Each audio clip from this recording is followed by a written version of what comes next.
नमस्कार, मैं शिवानी सोनी आप सभी का तथास्तु मैं बहुत बहुत स्वागत करती हूँ। हमारी ये दूसरी क्लास है मुख्य परीक्षा उत्तर लेखन को लेकर। इससे पहले हम डिस्कस कर चुके हैं कि हमें हमारी आंसर राइटिंग को किस तरह से चलाना है, 3 चरण में, 4 चरण में, आगामी कदम कहाँ लिखने हैं, निष्कर्ष किस तरह का होना चाहिए। साथ ही साथ हमने देखा कि आगामी और निष्कर्ष में क्या अंतर है, सारी चीजों के बारे में हमने डिस्कस किया।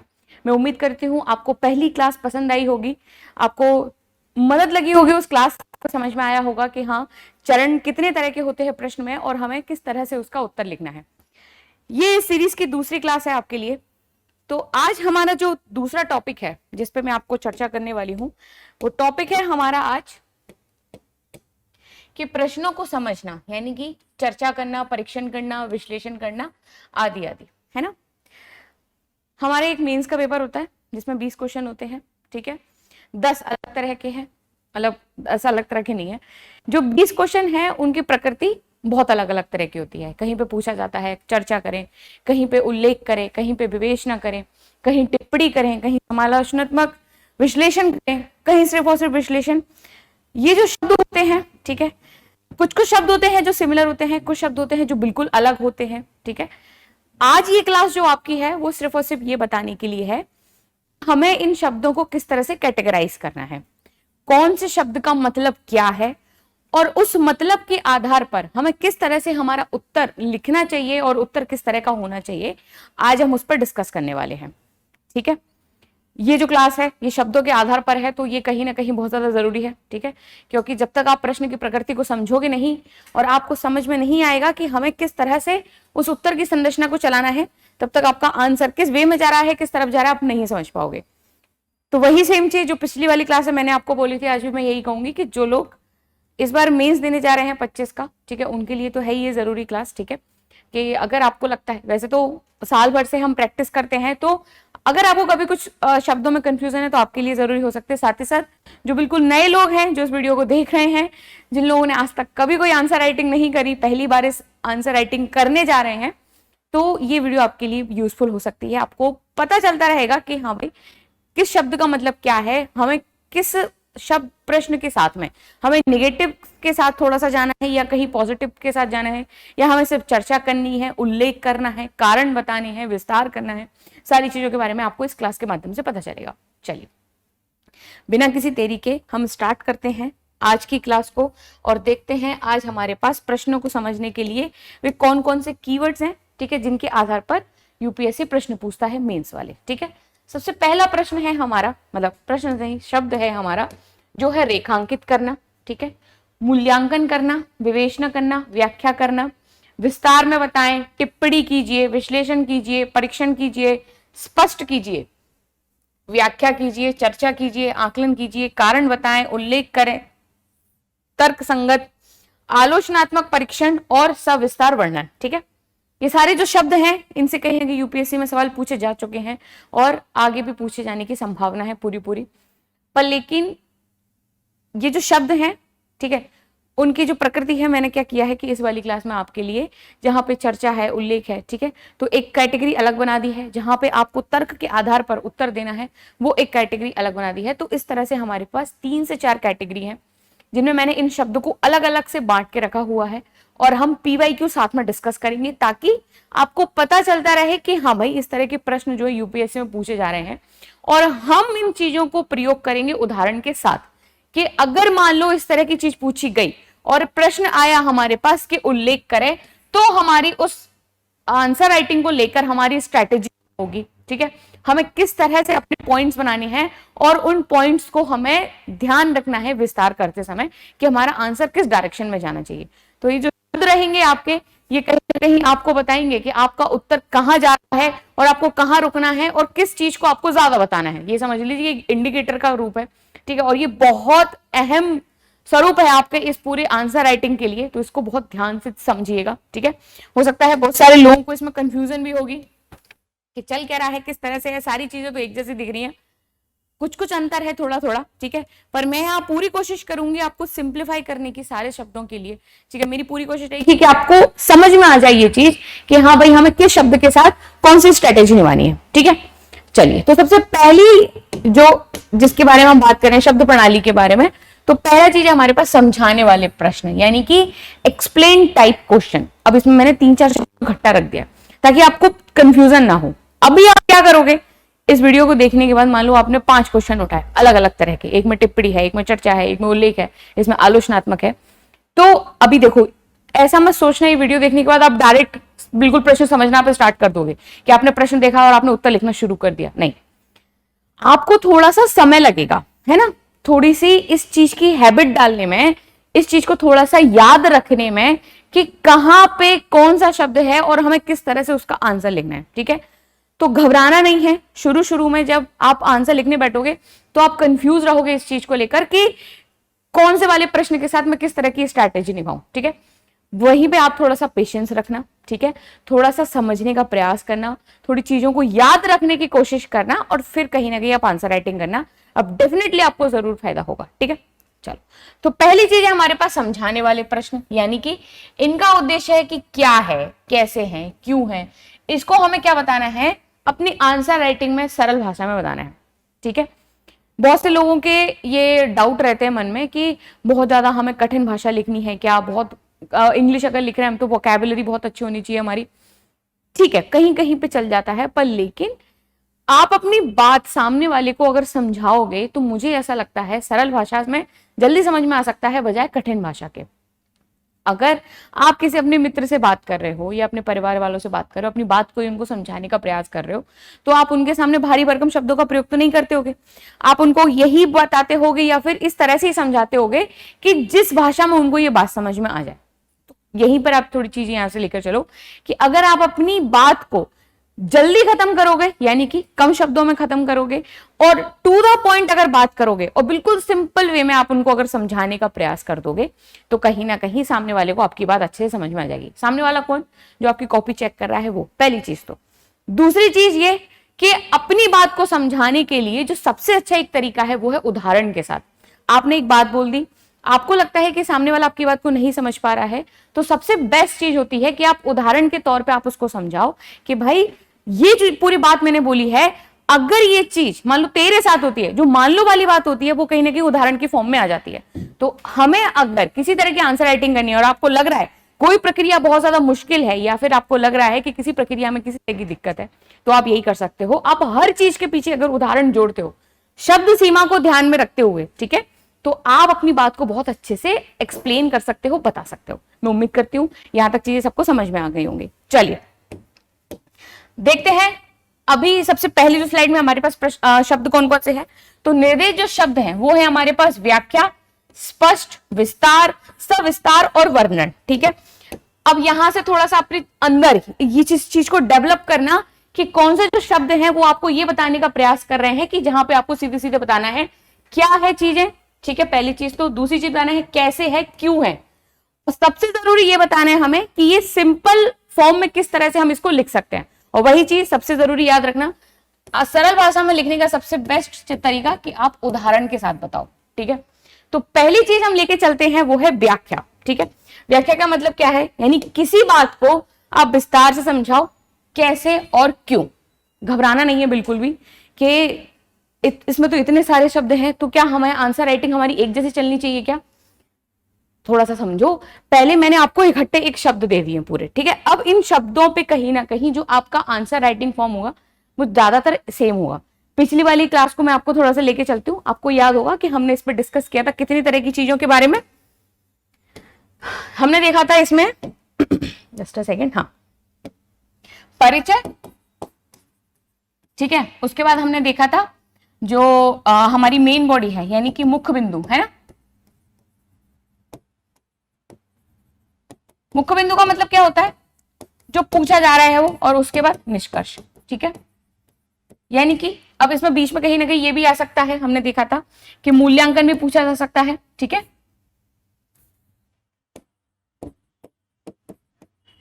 जिसमें हम बता सकते हैं सकारात्मक और नकारात्मक। ठीक है, साथ ही साथ हमने एक चीज और जोड़ी थी यहां पे, आगामी कदम। ठीक है, अब इस चीज को ध्यान रखना कि कभी आप होटल में गए होगे खाना खाने के लिए, ठीक है, तो एक बंदे ने ऑर्डर कर दी क्या, कढ़ाई पनीर। ठीक है, एक बंदे ने ऑर्डर कर दिया क्या, मिक्स वेज। थोड़ा सा ध्यान देना इस चीज को, ये एग्जाम्पल बहुत फनी हो सकता है पर लेकिन इससे आपकी चीजें बहुत ज्यादा आसान हो जाएंगी, ठीक है। एक चीज और ले लेते हैं, कोई कढ़ाई पनीर हो गई, मिक्स वेज हो गई, और एक ने ऑर्डर कर दिया दाल तड़का, ठीक है। अब जो एक ग्रेवी है, ग्रेवी का मतलब पूरा जो आपके पास एक मसालों का पूरा जो मिक्सचर है, ठीक है, मसाले का जो पूरा एक मिक्सचर है वो आपके पास है ना। ऑर्डर दिया किसने, पहला कढ़ाई पनीर का, तो आपने क्या किया, इस मिक्सचर को इस कढ़ाई पनीर में डाला और उसके लिए कढ़ाई पनीर तैयार कर दी। फिर बोला कि भाई मुझे मिक्स वेज चाहिए, तो इस मिक्स वेज को आपने मिक्स वेज में ये आपका जो मिक्सचर था यानी कि जो ग्रेवी थी वो आपने डाली और मिक्स वेज तैयार। वही सेम चीज इस दाल तड़का में भी आपने क्या किया, इस मसाले को मिला दिया और आपका दाल तड़का तैयार। अब बात करते हैं हमारे आंसर राइटिंग में कि ये एग्जाम्पल किस तरह से सार्थक हो सकता है। तो ये जो आपका मिक्सचर है यानी कि ये जो आपकी ग्रेवी है, तो ये ग्रेवी है आपकी ये, ठीक है, यानी कि ये दो तीन चीजें कौन सी, परिचय, मेन बॉडी, निष्कर्ष जिसमें आगामी कदम जरूरत के अनुसार पूछे जा सकते हैं, और मूल्यांकन यानी कि कभी कभी जब जरूरत पड़ेगी तो हम इसको अगर प्रश्न पूछा जाएगा तो हम रखेंगे, ठीक है। यानी कि आप ये समझ लो कि ये जो मूल्यांकन है और ये आगामी कदम है, ये आपकी लाल मिर्च है। जब आपको किसी कस्टमर की डिमांड आएगी कि नहीं हमें दाल तड़का बहुत ज्यादा तीखा खाना है, तो आप क्या करोगे, एक्स्ट्रा इस चीज को डाल दोगे। कब डालोगे, जब आपके पास कस्टमर की डिमांड आएगी तब कि हमें तीखा खाना है बहुत ज्यादा, तब नहीं तो एक जो नॉर्मल जो सब्जी बनेगी वो किस तरह की बनेगी, परिचय के साथ, मेन बॉडी के साथ और निष्कर्ष के साथ, ठीक है। यहां तक बात समझ में आई सभी को, मैं उम्मीद करती हूं सबको क्लियर होगा कि भाई हमें चलना इस आधार पर है, ठीक है, पर लेकिन जब हमसे जो जो पूछा जाएगा हम अपने प्रश्न की प्रकृति को बदल देंगे। सबसे जरूरी याद रखना इस चीज को, शब्द सीमा, ठीक है। आज मैं ये बार बार आपके सामने शब्द क्यों बोल रही हूं, पहले क्लास में मैंने नहीं बोला था।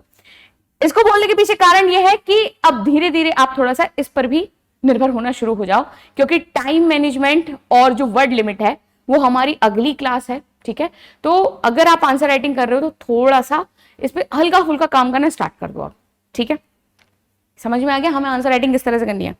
चलिए जस्ट अ सेकेंड, ओके।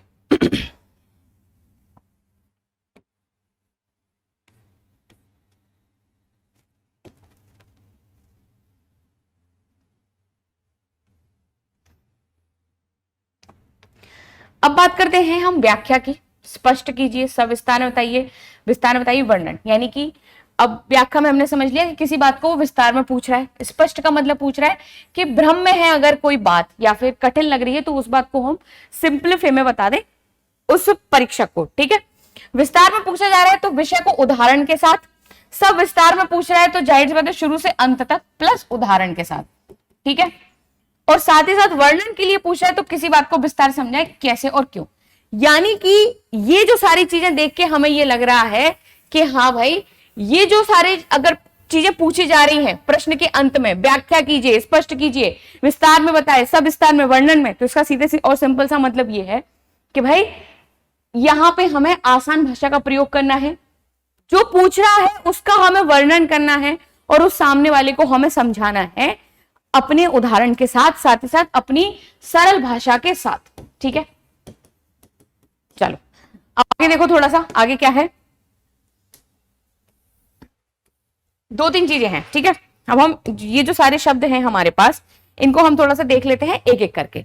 व्याख्या कीजिए मतलब किसी विचार, कथन या घटना के पीछे का कारण हमें बताना है और पूरी प्रक्रिया को समझाना है। उत्तर लेखन कैसे करें, तो कथन का सबसे पहले हम अर्थ बताएंगे, फिर बताएंगे कि कैसे और क्यों हुआ, पहली चीज। दूसरी चीज उदाहरण या आंकड़ों का समर्थन, उदाहरण चलेंगे ही चलेंगे साथ में, ये आपकी सहूलियत के लिए कहीं ना कहीं अगर आप उदाहरण बता पा रहे हो तो, ठीक है। अब बात करते हैं, मान लो कोई प्रश्न पूछा जाए जैसे कि भारत में सहकारी संघों की भूमिका की हमें क्या करना है, व्याख्या करना है, ठीक है। सहकारी संघों के बारे में पूछा गया है तो हम क्या करेंगे कि इसमें सहकारी संघ क्या है इसका अर्थ हम यहीं से पूछेंगे। व्याख्या करने की पूछ रहा है ना, और इस तरह का सवाल पूछा गया है तो हम यहीं से स्टार्ट करेंगे व्याख्या में कि क्या है सहकारी संघ, तो पहले। दूसरा कैसे काम करते हैं, क्यों जरूरी है और ये बताना होगा, और उसके साथ ही कहीं ना कहीं ये व्याख्या वाले जो प्रश्न होते हैं वो कहीं ना कहीं खत्म हो जाते हैं।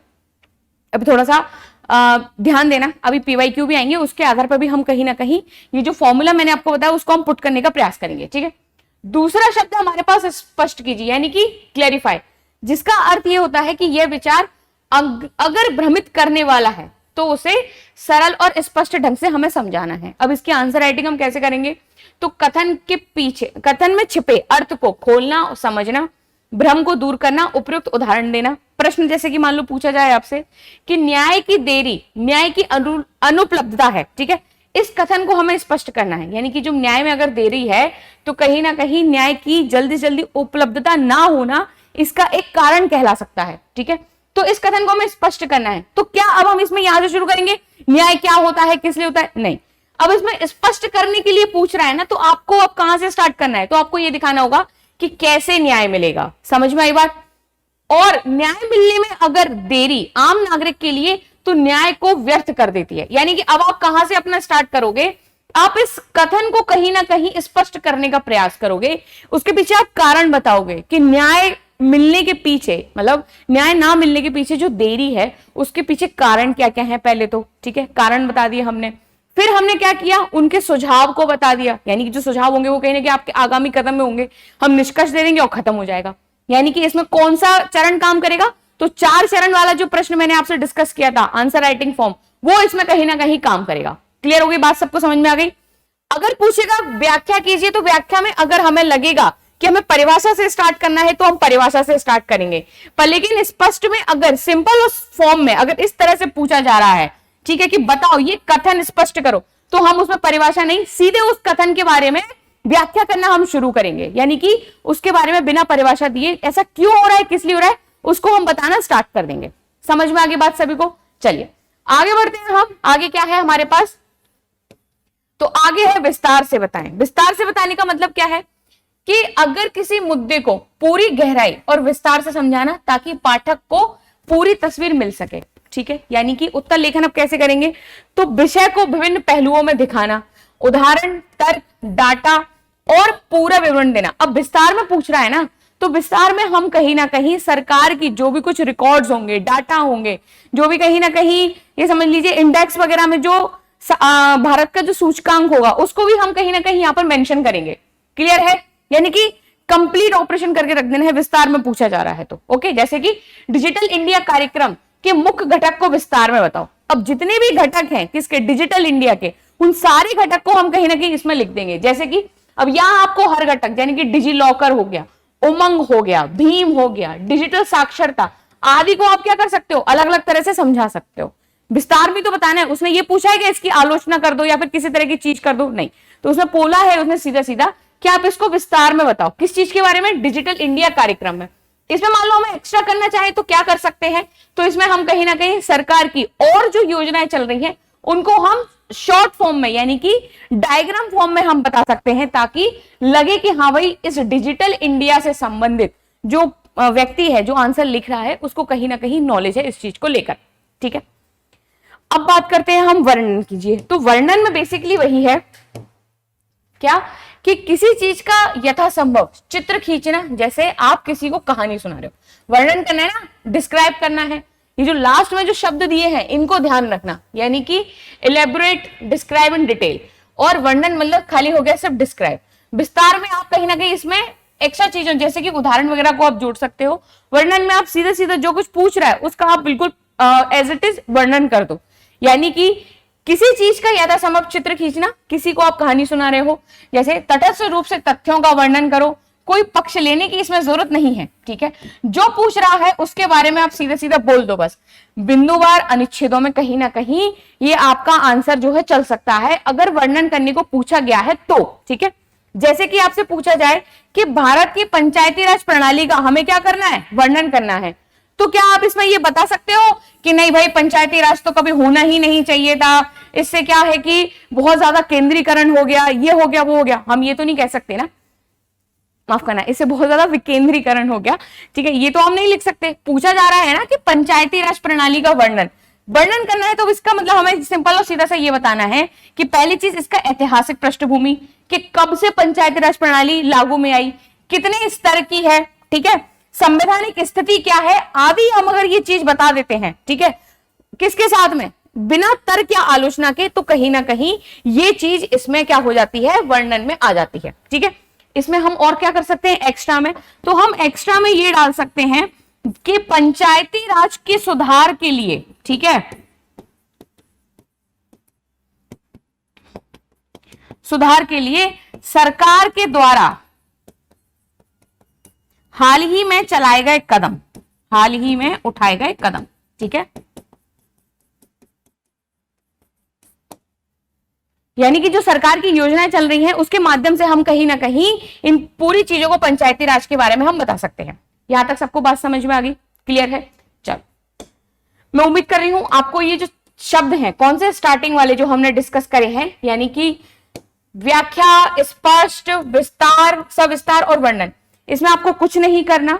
आपको खासकर इस चीज पर ध्यान देना है कि आपका परिचय, जो आपकी मेन बॉडी है, और आपका जो निष्कर्ष है, उसको आप समय के अनुसार या प्रश्न के अनुसार कहीं ना कहीं आप इसको डिस्क्राइब करते चलो। और ज्यादा इसमें हमें 3 नहीं करना, जैसा पूछा जा रहा है बस वैसा वैसा हम उत्तर लिख दें और हमारे ये जो शब्द होते हैं ये कंप्लीट हो जाते हैं। ये सबसे सरल वाला पार्ट था हमारा। ठीक है, आगे बढ़ते हैं हम। ठीक है, थोड़ा सा हम पीवाईक्यू देख लेते हैं, फिर उसके बाद हम अगले शब्दों पर चलेंगे। ठीक है, जैसे कि ये प्रश्न पूछा गया था आपसे यूपीएससी 2021 में, जीएस पेपर 1 में ये आया था। ठीक है, मैं यहाँ पे आपको नहीं बता रही कि कितने शब्दों में पूछा गया था, ठीक है, वगैरह वगैरह, ये मैंने हटा दिया है अभी, क्योंकि इसके बारे में हम डिस्कस करेंगे अपनी अगली क्लास में। ठीक है, जहां मैं आपको बताऊंगी कि टाइम मैनेजमेंट हमें किस तरह से करना है और वर्ड लिमिट को हमें किस तरह से ध्यान रखना है। ठीक है, हमारी क्लास अब इसी पर ही होगी, जो हमारी तीसरी क्लास होगी। आई थिंक 3 क्लास और होंगी, जिसमें कहीं ना कहीं मुझे लगता है आपको आंसर राइटिंग जो होगी वो कंप्लीट तरीके से हो जाएगी। मतलब आप एक आंसर लिखने की अच्छी खासी स्थिति में रहोगे। आपको ये पता चल जाएगा कि कितने चरण का होना चाहिए, कौन से शब्द का क्या मतलब होना चाहिए, किस तरह से हमें टाइम मैनेजमेंट करना है। ठीक है, और ऐसे राइटिंग हमें किस तरह से करनी है। तो ये मेरा एक उद्देश्य है, जिस उद्देश्य के साथ मैं ये क्लास आपके सामने लेकर आई हूं, और मैं उम्मीद करती हूँ आपको इसका फायदा मिले। ठीक है, चलिए जस्ट अ सेकेंड।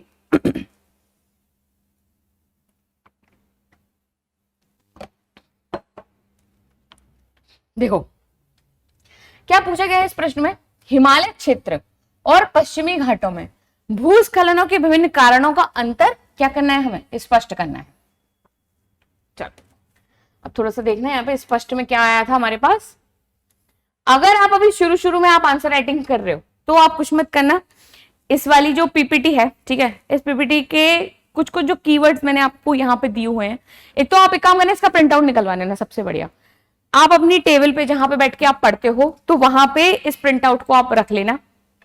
अगर आप शुरुआती में आंसर राइटिंग कर रहे हो तो प्रिंट आउट निकलवाने के बाद इसको आप टेबल पे रख लेना और आप आंसर लिखना शुरू करते हो। जैसे कि स्टार्टिंग में आपको नहीं याद होगा कि आलोचनात्मक में हमें किस तरह का डायग्राम चलाना है, किस तरह की चीजें चलानी है, आपको नहीं पता होगा वर्णन में हमें किस तरह का आंसर चलाना है, तो आप ये कर सकते हो कि आप इसकी सहायता से, ठीक है, कि आप देख लो कि अच्छा भाई वर्णन में ये ऐसी ऐसी चीजें चलानी थी और विस्तार में हमें इस तरह की चीजें चलानी थी, आलोचना में, टिप्पणी में, तो आप थोड़ा सा इसकी सहायता ले सकते हो शुरुआत में।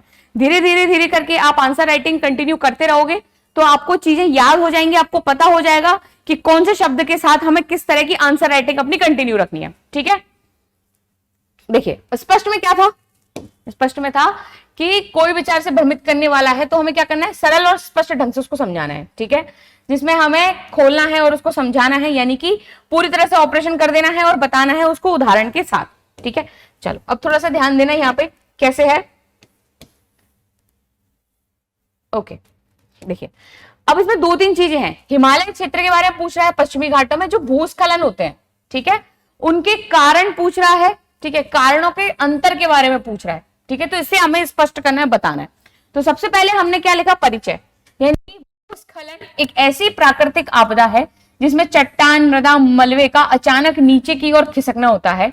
हिमालय और पश्चिमी घाट दोनों जो भूस्खलन प्रवण क्षेत्र हैं, लेकिन इसके कारण भिन्न भिन्न होते हैं। ठीक है, यहां से चीजें थोड़ी सी अलग से हो गई। अब यहां तक जो है हमने कहीं ना कहीं बता दिया भूस्खलन के बारे में, क्योंकि हमारा जो आगे आने वाला आंसर है वो कहीं ना कहीं भूस्खलन के बारे में चीज चल सकता है।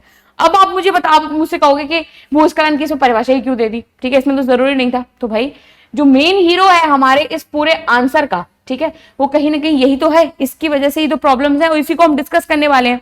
तो परिचय में हम कहीं ना कहीं एक दो लाइन में हम परिभाषा बता सकते हैं। ठीक है, मैं आपसे फिर कहूंगी जैसा प्रश्न होगा उस प्रश्न के आधार पे आपको चलना पड़ेगा। ठीक है, और सबसे ज्यादा जरूरी होगा तो वो ये होता है, ये जो लास्ट की चीजें आपसे पूछी जा रही है कि ये क्या है, स्पष्ट करना है कि क्या करना है आपको, ये आखिरी वाला शब्द जो आपको बताएगा। ठीक है, अब देखो, अब आगे हम बात करें, जस्ट अ सेकेंड।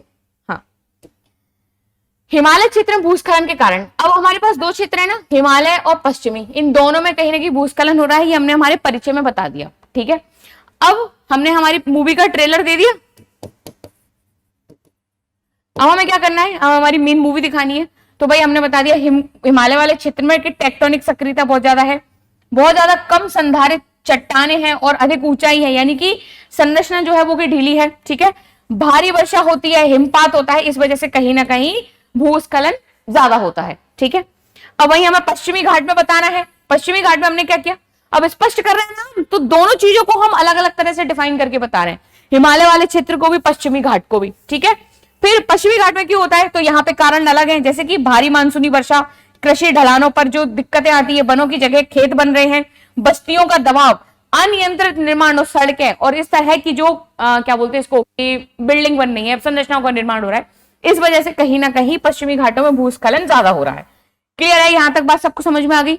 अब ये तो हमने पहले बता दिया कारण और अंतर बता दिया कि दोनों में, हिमालय क्षेत्र में और पश्चिमी घाट में जो भूस्खलन हो रहा है उसके पीछे क्या कारण है। ठीक है, अब अंतर देखते हैं, तो हिमालय क्यों है, हिमालय के पीछे, अब हिमालय में भूस्खलन हो रहा है और पश्चिमी घाट में जो रहा है उसके बीच में कुछ तो डिफरेंस है। तो देखो, नवयुवा टेक्टोनिक रूप से सक्रिय बर्फ, वर्षा मिश्रित टेक्टोनिक और निर्माण और हिम पिघलना, ये कहीं ना कहीं हिमालय के बीच में। और पश्चिमी घाट पे अगर हम बात करेंगे तो प्राचीन है, अपेक्षाकृत स्थिर है, भारी मानसून वर्षा होती है, कृषि निर्माण दबाव, ये जो सारी चीजें हैं वो कहीं ना कहीं इनके अंतर को स्पष्ट करती हैं। यानी कि जो हमारे मेन प्रश्न में पूछा गया था उसको हमने क्या किया, उसको हमने पूरा का पूरा अपनी जो मेन बॉडी है, कहां से लेकर कहां तक, यहां से लेकर यहां तक, यहां हमने अपनी जो मूवी है वो रिलीज हो गई। ठीक है, अब हम बात करते हैं किस चीज के ऊपर, अब हम बात करते हैं निष्कर्ष पे, यानी कि हैप्पी एंडिंग का टाइम आ गया है। तो देखो, इस प्रकार जबकि दोनों क्षेत्रों में मानवीय हस्तक्षेप और वर्षा भूस्खलनों में सामान्य कारण है, हिमालय में यह अधिक भूगर्भीय अस्थिरता से प्रेरित है, जबकि पश्चिमी घाट में मुख्यतः वर्षा और भूमि का उपयोग है, परिवर्तन इसके लिए कहीं ना कहीं उत्तरदायी है। ठीक है, इसका हम निष्कर्ष इस तरह से और लिख सकते थे कि कहीं ना कहीं अब संरचनाओं की जो गतिविधियां हो रही हैं, ठीक है, जो क्या बोलते हैं, पेड़ हटाकर कृषि बनाया जा रहा है, अगर इन पर रोक लगाई जाए तो जाहिर सी बात है भूस्खलन गतिविधियों पर हम नियंत्रण पा सकते हैं। एक हम निष्कर्ष इस तरह से भी लिख सकते हैं और इस तरह का निष्कर्ष है तो भी जा सकता है। समझ में आ गई बात? अगर अंतर स्पष्ट किया, मतलब स्पष्ट वाला जो टर्मिनोलॉजी आएगी तो उसमें हम किस तरह से अपने आंसर को चलाएंगे। ठीक है, चलो दूसरे पीवाईक्यू पे चलते हैं जो बताता है आपको वर्णन के लिए। ठीक है, वर्णन के लिए क्या पूछा गया है इसमें कि ये प्रश्न कब पूछा था, यूपीएससी 2022 में आया था, आपके जीएस पेपर 3 में है ये।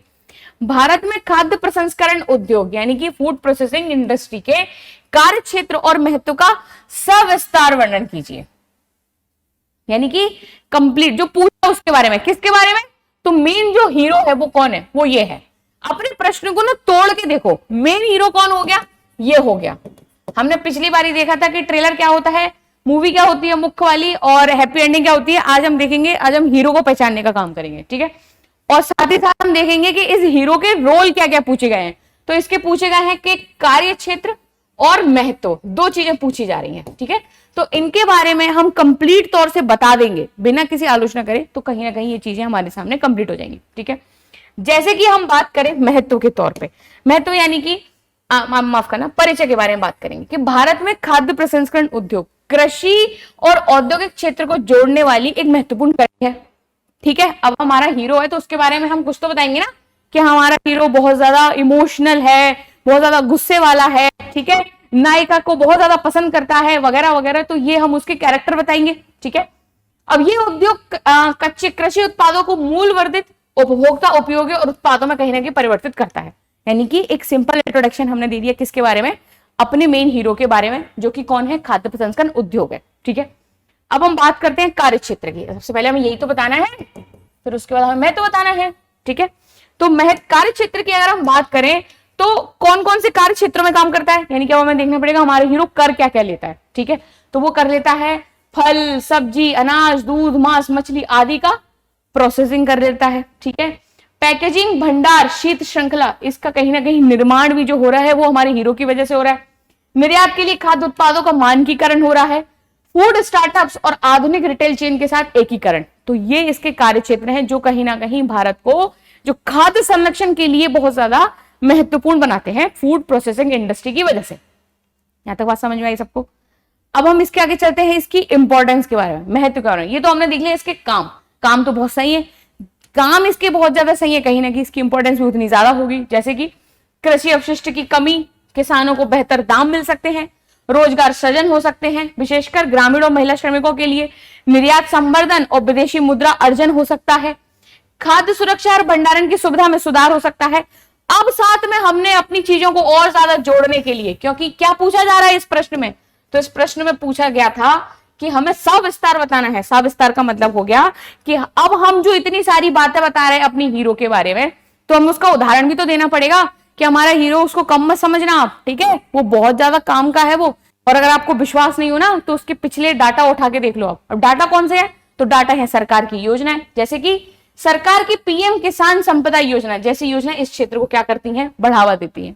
इस योजना के माध्यम से जो फूड प्रोसेसिंग इंडस्ट्री है उसको बहुत ज्यादा बढ़ावा मिल रहा है, यानी कि हमारे जो मेन हीरो है उसकी पर्सनैलिटी को और ज्यादा बढ़ाने के लिए भी सरकार कुछ ना कुछ काम कर रही है। समझ में आई बात? तो इसलिए ये जो हमारा हीरो है बहुत ज्यादा जरूरी है, तो उसके बारे में हमने सारी चीजें बता दी और साथ ही साथ सब विस्तार पूछा गया, तो हमने एक इस योजना के जैसे मतलब क्या होता है? उदाहरण ही तो दे रहा है, तो ये हमने एक उदाहरण भी दे दिया।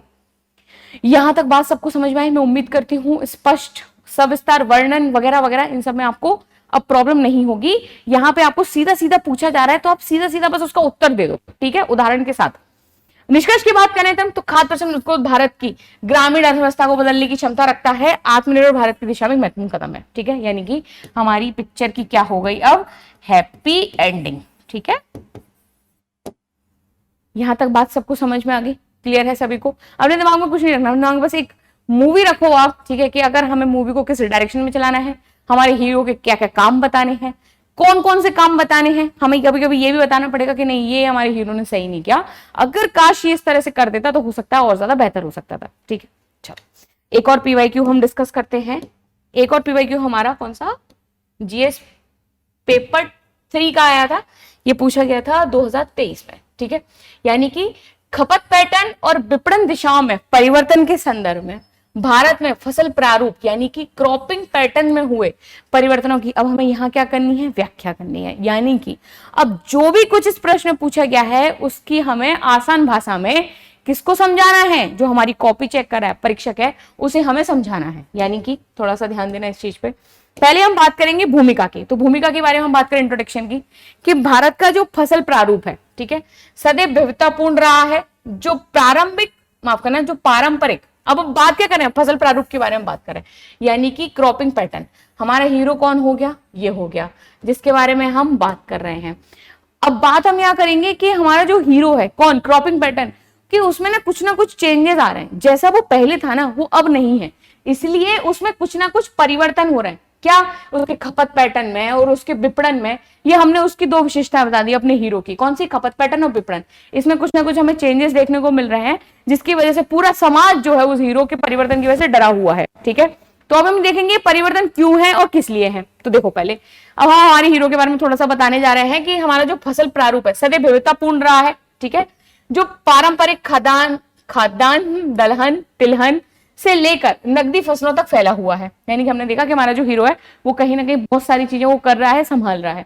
हाल के वर्षों में उपभोक्ता खपत की आदतों, विपणन परिवेश में आए बदलावों के फसल चक्र को नई दिशा दी है, जिससे खेती की प्रवृत्तियां भी बदली हैं। हम हमारे पिछले समय की बात कर रहे हैं कि क्रॉप जो था पैटर्न, यानी कि क्रॉपिंग पैटर्न था, वो बहुत अच्छा था, उसने बहुत कुछ किया लोगों के लिए, किसानों के लिए, जिससे बहुत ज्यादा फायदा मिला सरकार को भी और आम जनता को भी।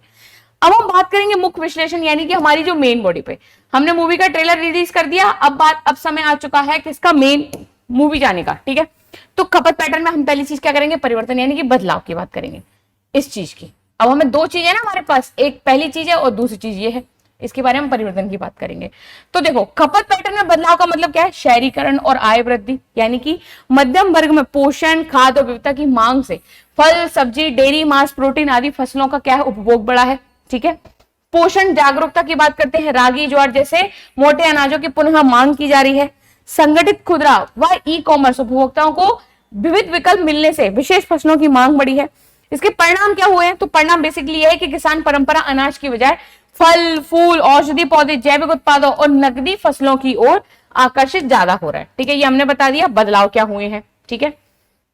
अब दूसरी चीज जो थी हमारे पास विपणन की दिशा, तो विपणन दिशाओं में क्या परिवर्तन आए हैं? जैसे कि हमारे एमएसपी, इसमें परिवर्तन हुआ है, न्यूनतम समर्थन मूल्य। ठीक है, मिनिमम सपोर्ट प्राइस, धान गेहूं आधारित फसल चक्र को बढ़ावा, सप्लाई चेन और कोल्ड स्टोरेज यानी कि बागवानी, ताजी फसलों की संभावना बढ़ेगी, निर्यात संभावना है, बासमती चावल, मसाले, कपास, गन्ना जैसी फसलों की ओर क्या होगा? झुकाव होगा। अब तक हमसे जो भी कुछ पूछा गया था हमने इसको बता दिया, पर अब क्या आ रहा है साथ में? हमसे व्याख्या पूछी जा रही है। तो क्या व्याख्या बिना उदाहरण के पूरी हो सकती है? तो हम कहेंगे नहीं, इसमें हमें उदाहरण तो डालना ही पड़ेगा। तो पहला उदाहरण है पंजाब हरियाणा का, यानी कि गेहूं और धान पर निर्भरता एमएसपी के कारण। महाराष्ट्र में चीनी मिलों की उपस्थिति गन्ने की प्रमुखता की वजह से। पूर्वोत्तर में बागवानी और ऑर्गेनिक खेती में वृद्धि। ठीक है। अब कहीं ना कहीं ऐसा लग रहा है कि ये चीजें थोड़ी सी बिगड़ती हुई दिखाई दे रही हैं। ठीक है, कि बहुत ज्यादा निगेटिव जा रहा है व्याख्या में भी। तो अब हमें कहीं ना कहीं संतुलित करने के लिए कुछ ना कुछ आगामी कदम तो बताने पड़ेंगे ना, ताकि हमारा जो, जैसे कि मैंने आपको लास्ट क्लास में बताया था, हमें हमारा प्रश्न हमेशा पॉजिटिव, हमेशा नहीं, मतलब कुछ चीजों में नेगेटिव, पर लास्ट आते आते हमारी प्रश्न जो है एंड तक वो कहीं ना कहीं पॉजिटिव नोट पे हम छोड़ रहे हैं। ठीक है, ऐसा ना लगे कि बहुत ज्यादा डिप्रेसिंग किसी बंदे ने ये उत्तर लिखा है कि इसके जीवन में खत्म है सब कुछ, ना इसको सरकार की योजनाएं पसंद आ रही हैं, ना ये अपने जीवन से खुश है, ऐसा नहीं लगना चाहिए। ठीक है, जैसा कि मैंने पिछली क्लास में बोला था कि आपका जो उत्तर हो वो कहीं ना कहीं उसकी एंडिंग आशावादी रूप में होनी चाहिए। ठीक है, अभी मान लीजिए बहुत सारी प्रॉब्लम है, इतनी सारी दिक्कतें चल रही है, ठीक है, विपणन को लेके और ये फसल पैटर्न को लेकर, पर लेकिन हम कहीं ना कहीं इनको सुधार कर सकते हैं। और इसीलिए हम कहीं ना कहीं प्रशासनिक सेवाओं में जा रहे हैं कि प्रॉब्लम बहुत सारी है, ठीक है, पर हम उन प्रॉब्लम को एक सोल्यूशन बनके हम जा सकते हैं और हमारा जितना हमसे अच्छा जितना हो सकेगा हम उतना अच्छा करने का प्रयास करेंगे। ठीक है, यानी कि आगामी कदम में जैसे कि हम बात करें कि एमएसपी का विस्तार, विविध फसलों तक फसल विविधीकरण योजना को प्रोत्साहन देना, डिजिटल मंडियों और कोल्ड चेन नेटवर्क का विस्तार अगर हम करते हैं तो जाहिर सी बात है कि इतने सारे जो प्रॉब्लम्स हैं, ठीक है, तो उनको हम सॉल्व कर सकते हैं। यानी कि आपको लगता है कि आपका प्रश्न की प्रकृति पूछ रहा है कि इतने सारे परिवर्तन हो रहे हैं, इससे लोगों को इतना नुकसान हो रहा है, कैसे हो सकता है, आप उस प्रश्न को समझो। अगर आपको लगता है कि उस प्रश्न की वजह से कहीं ना कहीं बहुत ज्यादा नेगेटिव मैसेज आ सकता है, तो आपको कभी भी उसका खात्मा, उस उत्तर का खत्म कभी भी आप नेगेटिव से नहीं करोगे, हमेशा आप कहीं ना कहीं उसकी एंडिंग जो करोगे एक पॉजिटिव मैसेज के साथ करोगे। ठीक है, निष्कर्ष की जैसे हम बात करें तो भारत में फसल प्रारूप अब बाजार उपभोक्ता की मांग के अनुरूप ढल रहा है। ठीक है, ये बदलाव जहां कृषक आय और कृषि व्यवस्था के लिए संभावनाएं खोलता है, वहीं इसके साथ सतत संसाधन प्रबंधन और समावेशी नीति भी आवश्यक है ताकि परिवर्तन संतुलित और कैसा रहे, दीर्घकालिक रहे। समझ में आ गई बात? निष्कर्ष किस तरह से लिखना है, हुई हैप्पी एंडिंग, क्लियर है? पहली वाले जो हमारे शब्द हैं मैं उम्मीद करती हूँ आपको समझ में आ गए होंगे, व्याख्या, विस्तार, सविस्तार, वर्णन, इन सारी चीजों को हमें आंसर राइटिंग किस तरह से करनी है। तो मैं उम्मीद करती हूँ इस तरह के अगर प्रश्न आएंगे तो आप उनको कर लेंगे, आराम से डील करेंगे। ठीक है, दूसरे तरह के हम उत्तर पे चलते हैं। अब मैं आपको डिटेल में आंसर राइटिंग वाला चीजें नहीं बताऊंगी। ठीक है, ये जो परिचय है, मेन बॉडी है और निष्कर्ष है और कहां पे किन चीजों की जरूरत है, ये आप अब धीरे धीरे समझने का प्रयास करो। ठीक है, अब जो शब्द होंगे उनके बारे में हम डिटेल में डिस्कस करेंगे, छोटे छोटे उदाहरणों के तौर पे देखेंगे और ये आपका होमवर्क रहेगा कि आज आप कहीं ना कहीं पीवाईक्यू देखोगे और इन पीवाईक्यू के आधार पर आप स्वतः विश्लेषण करोगे, खुद ही चीजों को एनालाइज करने की कोशिश करोगे कि कौन सा प्रश्न आपसे किस तरह की डिमांड कर रहा है। ठीक है, इस वाली क्लास को देखने के बाद। ओके, चलिए पहला हम बात करते हैं विश्लेषण और समीक्षा वाले प्रश्न। ये बहुत ज्यादा जरूरी है, ठीक है, क्योंकि इसमें हमें कहीं ना कहीं सरकार की आलोचना करनी है, उन योजनाओं की, साथ ही साथ हमें दिखाना भी है कि ठीक है अभी कुछ चीजें बुरी हैं, बाद में चीजें अच्छी हो सकती हैं, तो घबराने की जरूरत नहीं है। ठीक है, देखिए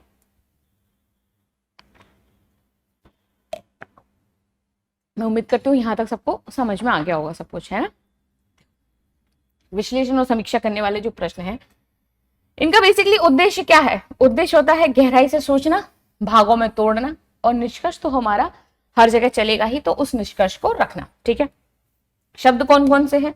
तो देखो, शब्द में सबसे जरूरी विश्लेषण करिए, एनालाइज, विवेचना एग्जामिन, परीक्षण टेस्ट एग्जामिन, मूल्यांकन इवेलुएट, आकलन एसेस, और आलोचनात्मक परीक्षण यानी कि क्रिटिकली एग्जामिन, ये बहुत जरूरी है। ठीक है, अब एक एक बार हम देख लेते हैं इन शब्द का मतलब क्या है। तो पहली चीज है विश्लेषण यानी कि एनालाइज, यानी किसी मुद्दे के हर पहलू को हमें तोड़कर समझना है। अब ये जो सारे शब्द होंगे ना, इनका मतलब लगभग एक जैसा ही होगा, थोड़े थोड़े अंतर के साथ। ठीक है, ज्यादा अंतर नहीं होगा। जैसे कि हमने पहले वाले शब्द की प्रकृति देखी थी, उनमें ज्यादा किसी में अंतर नहीं था, लगभग एक जैसे ही थे, पर थोड़ी सी प्रश्न पूछने की प्रकृति के साथ हमें हमारे आंसर राइटिंग की जो कला है वो हल्की हल्की चेंज करनी है। ठीक है, पहला है विश्लेषण कीजिए, यानी कि किसी मुद्दे के हर पहलू को तोड़कर हमें समझाना है, हर पक्ष से गहराई से देखना है, यानी कि क्या, क्यों और कितना। ठीक है, व्यवहारिकता और सच्चाई को परखिए। ओके, फायदा नुकसान दोनों देखकर अंतिम राय बनाए। कहां पर? मूल्यांकन में। आकलन मतलब असर और महत्व को तोलिए, कितना जरूरी है, और आलोचनात्मक परीक्षण में यानी दोनों पक्षों को देखना है, फिर निष्कर्ष देना है। यानी कि ये जो सारे शब्द हैं ये आपको दे रहे हैं अब आंखें। ठीक है, कि अब आप ये आंखों को लीजिए और अपने स्तर पर कहीं ना कहीं ये जो पूरी चीजें चल रही हैं उनकी आप विश्लेषण करो भाई। अब खुद आप इन चीजों को चेक करो कि जो चीजें चल रही हैं वो सही है या नहीं है। ठीक है, जैसे कि अगर मान लो आपसे ये पूछा जाता है कि ऐसा माना जा रहा है सरकारी रिपोर्ट के अनुसार कि महिलाओं की जो आय है उसमें वृद्धि हो रही है। ठीक है, पर लेकिन किसी किसी क्षेत्र विशेष पर हम महिलाओं के साथ रेप होने की घटनाओं में भी कहीं ना कहीं बढ़ोतरी देखी जा रही है। क्या इस कथन की आलोचनात्मक विश्लेषण है? अब इसमें आप सीधा सीधा तारीफ नहीं लिखोगे, नहीं बहुत अच्छी योजनाएं चल रही है, ऐसा कुछ नहीं है, नहीं, बिल्कुल भी नहीं। आपको दोनों पक्ष को बहुत संतुलित करके लिखना है। ये वाले जो प्रश्न होते हैं ना, इनमें बहुत संभाल के लिखने की जरूरत है। ठीक है, डरना नहीं है। ठीक है, डरने की जरूरत नहीं है, पर लेकिन हमें थोड़ा संभल के लिखने की आवश्यकता है, ताकि आप कहीं ना कहीं सरकार की जो हमें अगर आलोचना भी करनी है ना, तो हम बहुत प्यार से आलोचना करें।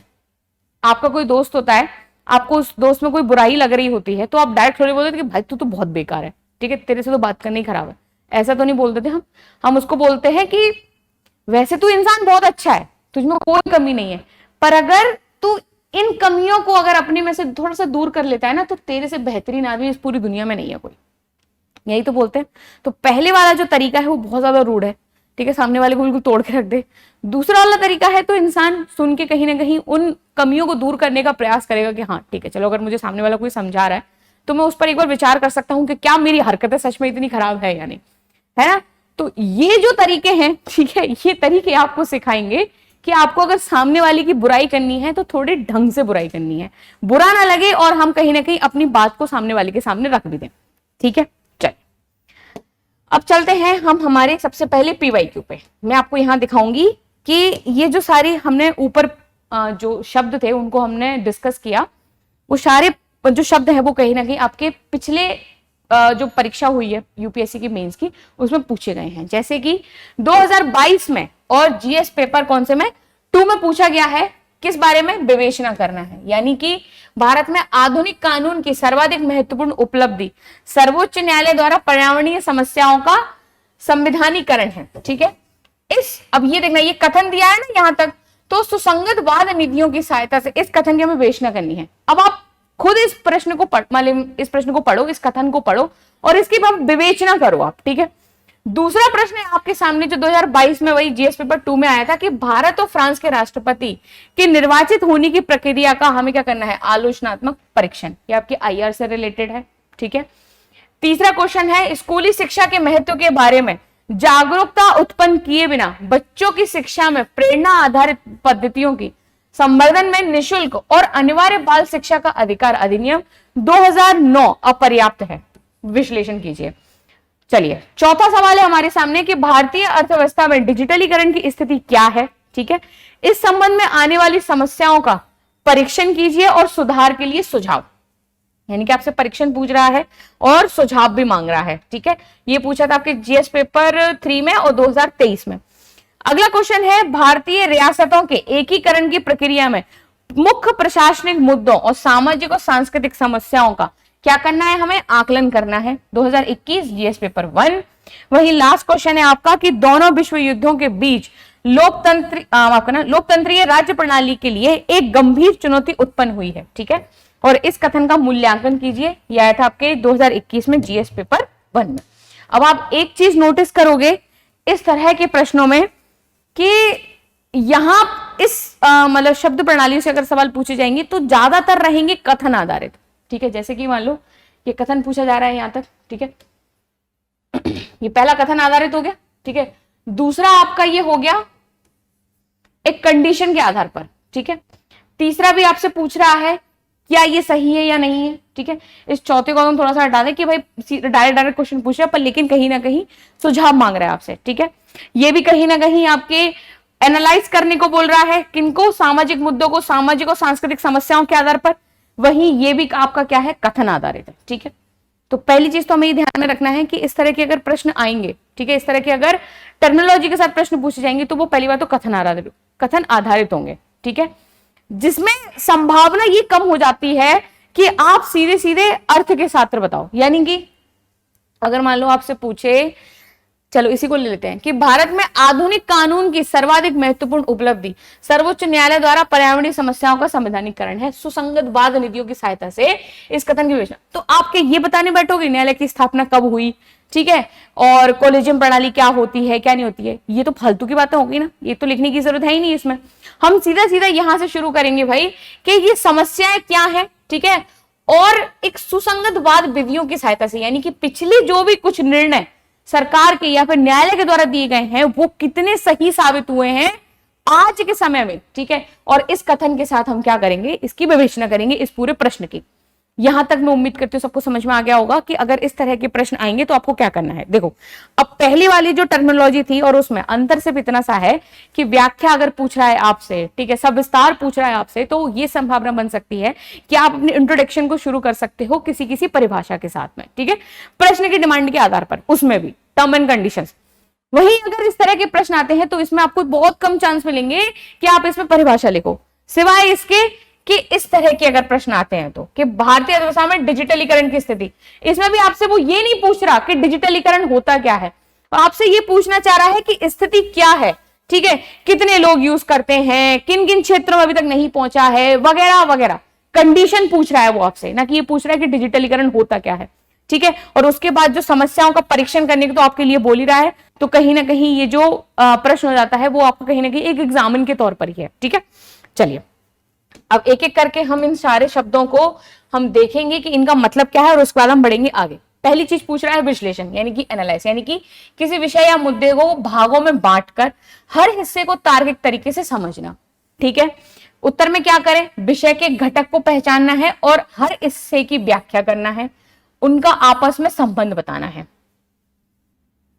ध्यान देना थोड़ा सा, विश्लेषण में अगर कब हमें विश्लेषण लिखना है तो जैसे पूछा जाए कि भारत में गरीबी के कारणों का विश्लेषण, तो अब हमें ये तीनों चीजें इसमें आ जाएंगी, यानी कि हम जो कंपोनेंट्स है, घटक है, वो सारी चीजें बता देंगे, हर हिस्से को हम कहीं ना कहीं व्याख्या कर पाएंगे और उन हिस्सों के बीच में आपस में क्या संबंध है हम ये भी अच्छे से बता सकेंगे। ठीक है, यानी कि अब इसमें हम क्या बता सकेंगे, गरीबी के कारण कौन कौन से हैं, सामाजिक है, आर्थिक है, राजनीतिक है, ऐतिहासिक कारण है, इनको हम अलग अलग तरीके से बता देंगे तो ये क्या हो जाएगा, हमारा विश्लेषण हो जाएगा। यानी कि आपसे प्रश्न में अगर मान लो कुछ भी पूछा जा रहा है तो उसका आप कहीं ना कहीं सविस्तार रूप से बता देते हो तो विश्लेषण हो जाएगा। जैसे कि मान लो कोई प्रश्न इसमें मैं लेके आई हूं क्या विश्लेषण को लेकर, जैसे कि मान लो ये कि स्कूली शिक्षा के महत्व के बारे में जागरूकता उत्पन्न किए बिना बच्चों की शिक्षा में प्रेरणा आधारित पद्धति में संवर्धन में निःशुल्क और अनिवार्य बाल शिक्षा का अधिनियम 2009 अपर्याप्त है।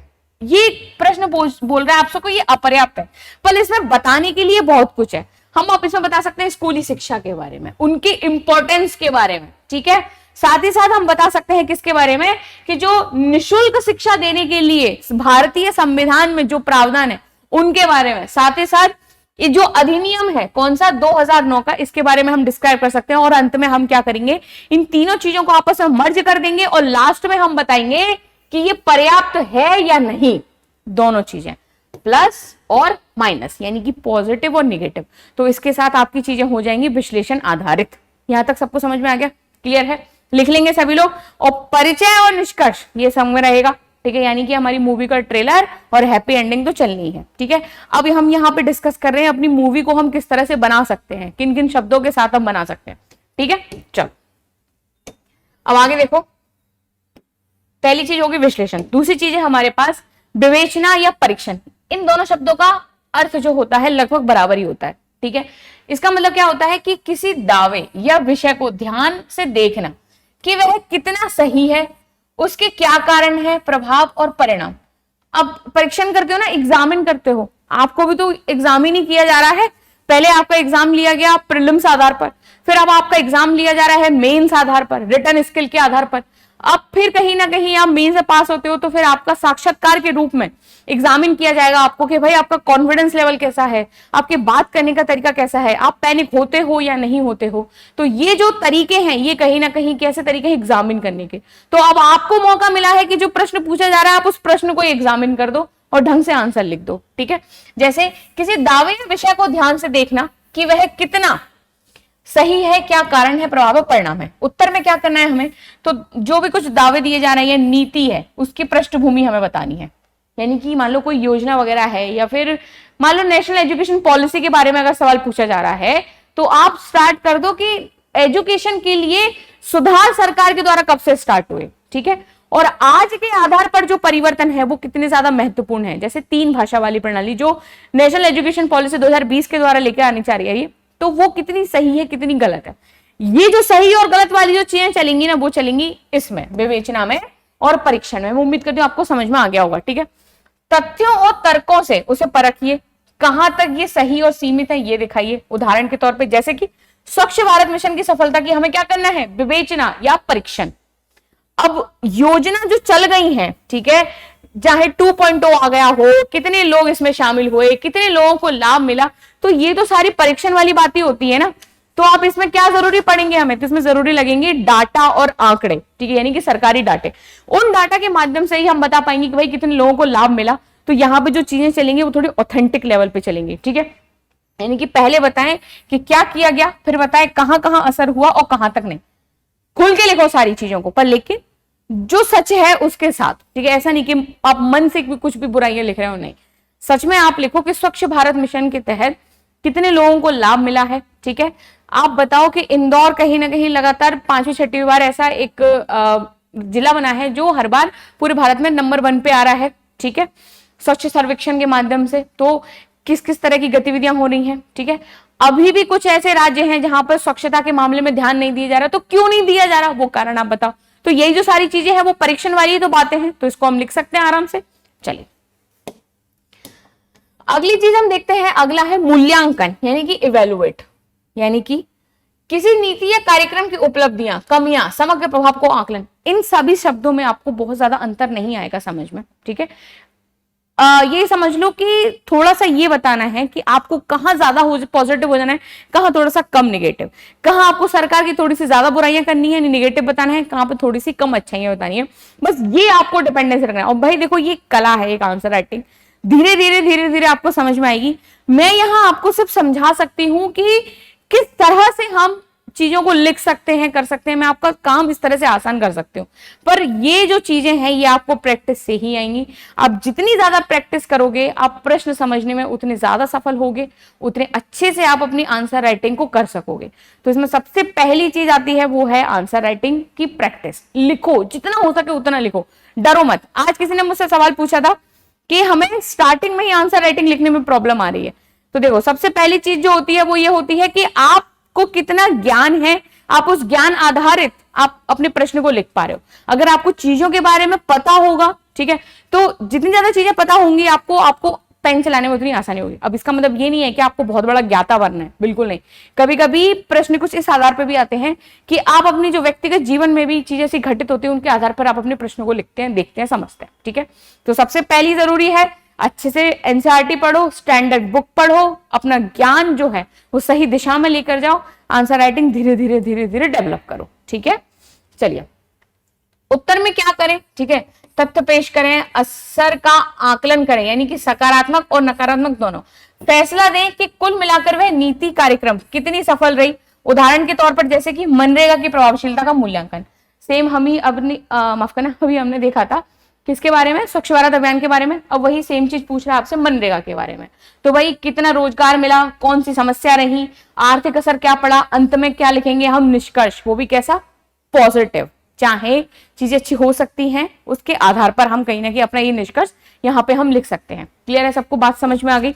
चलिए अब आकलन के बारे में बात करें तो अर्थ है कि देखना कि कोई योजना, स्थिति या विचार वास्तव में कितना प्रभावी और प्रासंगिक है। उत्तर में क्या करना है हमें, सकारात्मक और नकारात्मक दोनों पहलू बताने हैं। यह तय करना है कि महत्व क्या है, वह कितना योगदान देता है। उदाहरण के लिए भारत में डिजिटल शिक्षा की भूमिका का आकलन करना है हमें।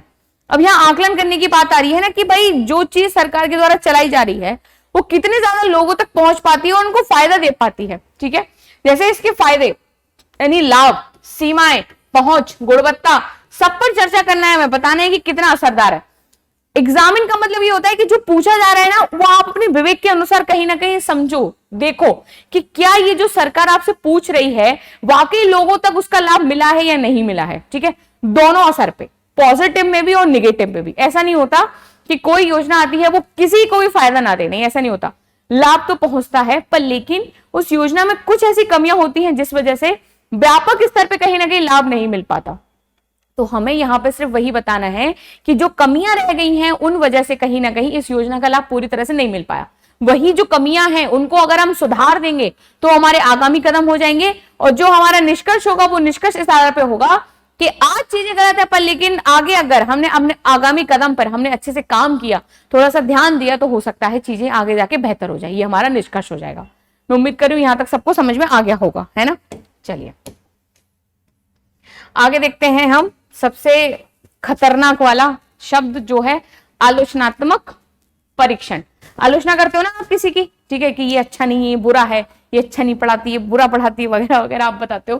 तो किसी विषय को पहले समझाएं, फिर उसके दोष बताएं, सीमाएं बताएं, नकारात्मक पक्षों को भी उजागर करें। देखो ये जो आलोचनात्मक परीक्षण होगा ना, इससे पहली जो टर्मिनोलॉजी है उसमें हो सकता है 50-50% में आपका पॉजिटिव और निगेटिव चल जाए, पर इस वाले केस में, आलोचनात्मक वाले केस में हम क्या कर सकते हैं, हम इसमें कर सकते हैं कि आपका 60-40 में चले। 60 मतलब निगेटिव हो सकता है और 40 जो हो सकता है वो आपका पॉजिटिव में हो सकता है। आलोचना करनी है ना आपको, थोड़ा सा कठोर बनना पड़ेगा। ठीक है, जैसे कि उत्तर में क्या करना है, हमें विषय की जानकारी देनी है, सकारात्मक पक्ष, सकारात्मक हर जगह बताना है, बिल्कुल नहीं है इसका मतलब कि आप बिल्कुल सकारात्मक भूल जाओ, नहीं भाई, सकारात्मक बताना है। पर वही सेम चीज जो हमारी ग्रेवी है ना, पता है ना आपको कहाँ मिर्ची ज्यादा करनी है, कहाँ मिर्ची कम करनी है। जब मिर्ची कम हो जाए तो समझ लो कि वो थोड़ी सकारात्मक वाली चीज हो गई, जहां मिर्ची ज्यादा हो गई तो समझ लो वहां पे नकारात्मक ज्यादा हो गया। ठीक है, तो सकारात्मक पक्ष भी देना है हमें, फिर कमियां, विवाद और चुनौतियां बतानी है, अंत में एक तटस्थ निष्कर्ष। तटस्थ का मतलब क्या होता है, मैं किसी की साइड नहीं हूं, ना तो मैं इस व्यक्ति की साइड हूं ना मैं इस व्यक्ति की साइड हूं, मैंने एक अपना ही मार्ग बनाया है, अगर आप दोनों भी उस मार्ग पे चलोगे तो हो सकता है कुछ अच्छा हो जाए। तो इसको हम बोलते हैं तटस्थ निष्कर्ष। ठीक है, चलो अब बात करते हैं उदाहरण की, जैसे कि नई शिक्षा नीति 2020 की, ठीक है, न्यू एजुकेशन पॉलिसी, आलोचनात्मक परीक्षा कीजिए। ठीक है, अब इसमें हम सबसे पहले बताएंगे कि क्या अच्छा है। अच्छे से ही शुरुआत करनी है, पता चले आप शुरू में ही लिख दो बेकार है ये तो किसी काम की नहीं है, नहीं, अच्छा है। क्या अच्छा है, सुधार के योग्य बताना है। भाई कुछ कमियां होंगी, पहले हम बताएंगे कमियां, ठीक है, फिर उसके बाद बताएंगे हम सुधार के योग्य, फिर हम बताएंगे क्या क्या सीमाएं है इसमें। इस एजुकेशन पॉलिसी में भी तो कुछ सीमाएं होंगी जिनकी वजह से कहीं ना कहीं आज हम इन नकारात्मक पॉइंट्स को डिस्कस कर रहे हैं। तो इन कमियों के बारे में बताएंगे, सीमाओं के बारे में बताएंगे, सब कुछ डिस्कस करने के बाद हम कहीं ना कहीं आलोचना कर देंगे उसकी कि ये चीजें नहीं होनी चाहिए। यानी कि इसमें जो नेगेटिव एस्पेक्ट जाएगा वो जाएगा 60%, ठीक है, और पॉजिटिव जाएगा वो जाएगा 40%। मैं उम्मीद करती हूँ यहां तक सबको समझ में आ गया होगा। ठीक है, अब तक हमारी 2 टर्मिनोलॉजी कंप्लीट हो चुकी है। पहली वाली बहुत सिंपल है, जिसमें हमें कुछ नहीं करना, जो जो पूछा जा रहा है सीधा सीधा हम जाके जवाब दे दें। ठीक है, दूसरी चीज हमें ये करना है कि भाई अब पूछा जा रहा है कि विश्लेषण करो, आपको खाली नहीं बैठना, आपको विवेचना करनी है, आकलन करना है, ठीक है, मूल्यांकन करना है। तो भैया हमसे कहा जा रहा है मूल्यांकन करने को, तो हम कर देते हैं, मूल्यांकन कर देते हैं एग्जाम में, ये तो हमारा सबसे फेवरेट काम है, तो कर देंगे हम। ठीक है, और पहली वाली जो टर्मिनोलॉजी थी, शब्द थे, उसमें मैंने आपको ये समझाया था कि आपको प्रश्न समझना आना चाहिए, पूछ क्या रहा है, जो पूछा जाएगा, जिसके बारे में पूछा जाएगा वो होगा आपका मेन हीरो, और क्या क्या पूछा जाएगा वो होंगे उसकी क्या होंगे कैरेक्टर, कैसा है हमारा हीरो, कि बहुत ज्यादा रोमांटिक है, बहुत ज्यादा क्रूशियल है, बहुत ज्यादा बेकार है। तो ये जो सारी चीजें होंगी, कैरेक्टर होंगे, हम उसके बारे में उसको बताएंगे। ठीक है, तीसरे पॉइंट पे चलते हैं हम। तीसरा है हमारा राय और प्रतिक्रिया। ठीक है, अब हम क्या करेंगे, अब अपने ओपिनियन देंगे। अभी इससे पिछला वाला जो था उस पे हमने क्या किया, उसमें हमने बुराई करी है कि नहीं ये अच्छा नहीं, ये अच्छा नहीं है। अब हम क्या करने जा रहे हैं, अब हम करने जा रहे हैं अपनी सलाह देने जा रहे हैं। आप सब लोग को भी ये बहुत ज्यादा शौक है, ठीक है, मतलब आपको क्या, लगभग सभी लोगों को बहुत ज्यादा शौक होता है कि ना मांगने पर भी सभी लोग अपनी सलाह लेकर आ जाते हैं। ठीक है, तो अब यही काम हमें करना है। चलिए, सिर्फ मजाक की बात है ये, कोई सीरियस नहीं लेगा। ठीक है, देखिए इनका उद्देश्य क्या है, जस्ट अ सेकेंड। आप क्या सोचते हो, सोच के साथ तर्क। इससे पहली वाली जो चीजें थी और इसमें अंतर सिर्फ इतना सा ही है, इससे पहली बार जो टर्मिनोलॉजी आएंगी, अगर पूछा जाएगा आपको कि स्वच्छ भारत अभियान की तरह कितने कितनी जगह पे लाभ नहीं मिला, तो आपके पास सरकारी डाटा होना चाहिए। आप अपना कुछ नहीं बता रहे हो, आप अपने मन से नहीं लिख रहे हो कि उड़ीसा में तो बिल्कुल भी सफाई नहीं हुई, बिल्कुल नहीं। उसमें आप अपनी राय नहीं दे रहे हो, आपसे पूछा जा रहा है सरकारी डेटा के आधार पर कि आप बताओ कितना लाभ मिला है या नहीं मिला है। पर ये वाली जो टर्मिनोलॉजी अब आपके सामने आ रही है, इसमें वो आपसे अपनी राय पूछेगा कि भाई आप बताओ आप क्या चाहते हो, क्योंकि आप कहीं ना कहीं अगले प्रशासनिक अधिकारी बनने वाले हो, आपकी राय मैटर करती है। ठीक है, जैसे कि कमेंट करना, टिप्पणी करना। ठीक है, चर्चा, डिस्कस करते हैं हम, है ना, तो डिस्कस में तो यही होगा कि हम सामने वाले की सुनेंगे और कुछ ना कुछ हम अपनी बात भी कहेंगे। ठीक है, तर्क संगत उत्तर यानी कि जस्टिफाई, इन तीनों का जो मतलब है वो कहीं ना कहीं एक ही है, और जो आंसर राइटिंग पैटर्न है वो भी कहीं ना कहीं तीनों का एक जैसा ही है। यानी कि इसमें कहीं ना कहीं हम अपनी राय भी दे सकते हैं, साथ ही साथ आप इसमें ये भी दे सकते हो, मान लो कि कोई समिति है, ठीक है, कोई समिति नहीं, जैसे कि मान लो कोई बिल आया, ठीक है, वो बिल जो है वो कहीं ना कहीं सरकार में पास नहीं हो पाया, पर लेकिन उस बिल के जो प्रावधान थे वो बहुत अच्छे थे और वो बिल बहुत ज्यादा चर्चा में था, लेकिन किसी कारणवश वो पास नहीं हो पाया। तो आप कहीं ना कहीं अपनी राय में, ठीक है, अपनी तो राय रखो साथ में, ठीक है, पर लेकिन अगर आपसे पूछा जाए अपनी राय बताओ, तो आप स्टार्टिंग में ना ये लिख सकते हो कि इस समय में ये बिल आया था और उस बिल के प्रावधान में इस तरह की राय दी गई थी, सलाह दी गई थी, और साथ में क्या करो, नीचे अपनी दो राय भी लगा दो। ठीक है, तो यानी कि ये पता चल जाएगा कि आप बिल्कुल रट्टू तोता नहीं हो, एक तो कि पढ़ी पढ़ाई चीजों को आप नहीं बता रहे हो, आपके अंदर भी कहीं ना कहीं एक वैचारिक शक्ति इस तरह की है कि आप उन प्रॉब्लम को सॉल्व करने के लिए कुछ ना कुछ मार्ग आप प्रशस्त कर सकते हो। ठीक है, तो ये बिल्कुल नहीं करना कि सीधे सीधे जो रिकॉर्ड आए हैं और सारी चीजें हैं जो हैं अभी तक रिकॉर्ड के माध्यम से चल रही हैं, आप सिर्फ उनको लिख रहे हो, नहीं, कुछ कुछ अपनी चीजें भी लिखो, उनको भी शामिल करो, अपना भी लिखो। इससे आपका जो आंसर होगा बहुत ज्यादा इंप्रेसिव होगा।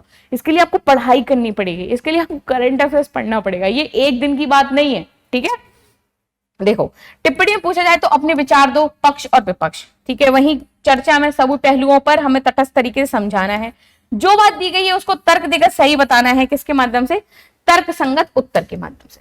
अरे एक सेकेंड, चलो अब ये 3 प्रश्न हैं हमारे सामने, PYQs कौन कौन से हैं।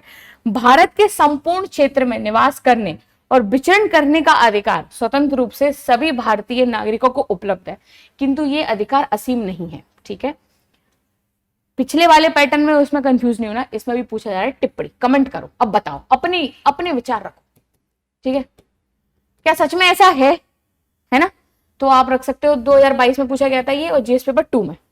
बताओ आप किस तरह से चीजों को एनालाइज करोगे, बताओगे आपके भाई निवास करने और विचरण करने का अधिकार स्वतंत्रता में है या नहीं है, संविधान के बारे में बताओ, फिर अपना बताओ कि किस तरह से नहीं है, नॉर्थ ईस्ट में किस तरह की प्रॉब्लम ज्यादा हम फेस कर पा रहे हैं, वगैरह वगैरह, हम सारी चीजें में लिख सकते हैं। ठीक है, दूसरा प्रश्न है, कल्याणकारी योजनाओं के अतिरिक्त भारत को समाज के वंचित वर्गों और गरीबों की सेवा के लिए मुद्रास्फीति और बेरोजगारी के कुशल प्रबंधन की आवश्यकता है। इस पे क्या करना है, हमें डिस्कस करना है। UPSC 2022 GS paper 2। मैं उम्मीद करती हूँ अब आपको थोड़ी सी क्लैरिटी आ रही होगी कि शब्द पूछे किस तरह से जा रहे हैं, उसके पीछे आंसर राइटिंग हमें किस तरह से करनी है, और हमें हमारे आंसर को किस वे में चलाना है। ठीक है, तीसरा प्रश्न है, क्या आप सहमत हैं कि भारत में क्षेत्रीयता बढ़ती हुई सांस्कृतिक मुखरता का परिणाम प्रतीत होती है।